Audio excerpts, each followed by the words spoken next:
Today we're going to talk about one of the most astonishing stories you will ever hear. It's also one of the most meticulously documented miracles in history. It's the story of a young man who supposedly grew back his own amputated leg. This is the Miracle of Calanda. So I want you to picture this. It's the 1600s, late at night in a small town in Spain. A mother goes into a room to check on her sleeping son, who she knows is an amputee. But in the faint light, she sees 2 feet sticking out from under his cloak. What she and her husband discovered next kicked off a formal investigation that still challenges our understanding of what's possible. And really, that's the core question here, isn't it? Can a leg, one that was surgically removed, buried in a cemetery and gone for 2.5 years, just reappear overnight?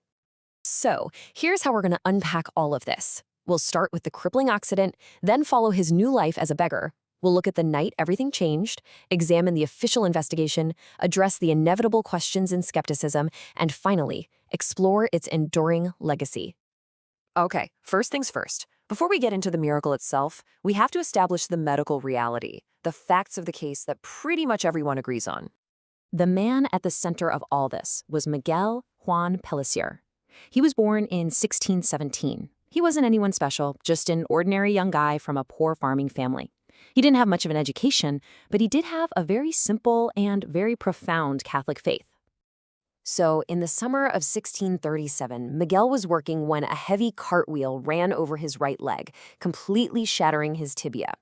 After some initial treatments failed, he made this absolutely agonizing 50-day journey to the big hospital in Saragossa, mostly because of his devotion to a famous shrine there, Our Lady of the Pillar. But by the time he finally arrived, it was way too late. And the medical records from the time are just stark. The head of surgery himself, a Professor Juan de Estonga, described the leg as being essentially dead and black with gangrene. To save Miguel's life, there was no other choice. They had to amputate the leg just below the knee and then cauterize the stump with a red-hot iron. So Miguel survived the surgery, but his life was obviously changed forever. This next chapter of his life is really defined by 2 things: his new life as a beggar and his incredible faith. Yeah, he couldn't be a farmer anymore, so he got a wooden leg, a crutch, and a license to beg at the entrance of the sanctuary of Our Lady of the Pillar. And for the next 2 years, he became a fixture in that city. I mean, thousands of people in Zaragoza knew him.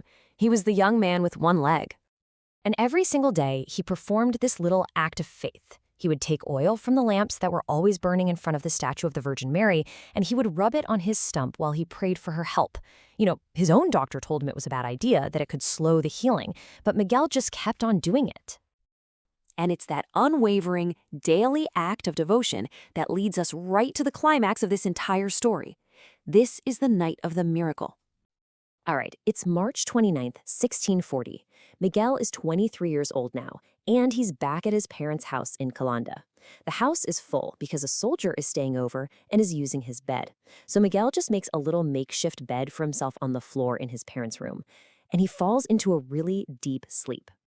Around 10:30 that night, his mother comes into the room. And as she enters, she's hit by this sweet, unusual smell. Then she glances over and is totally startled. She sees 2 feet poking out from under her son's cloak. Her first thought is, oh, he must have switched places with the soldier. So she wakes up her husband. But when they pull back the covers, they are absolutely stunned. It's Miguel, and he has 2 legs. They said it took them a few minutes just to wake him up. And when he finally opens his eyes, he's completely calm. He tells them he was having this incredibly vivid dream that he was back in the sanctuary at Saragossa, rubbing his leg with the holy oil just like he had done every day for 2 years.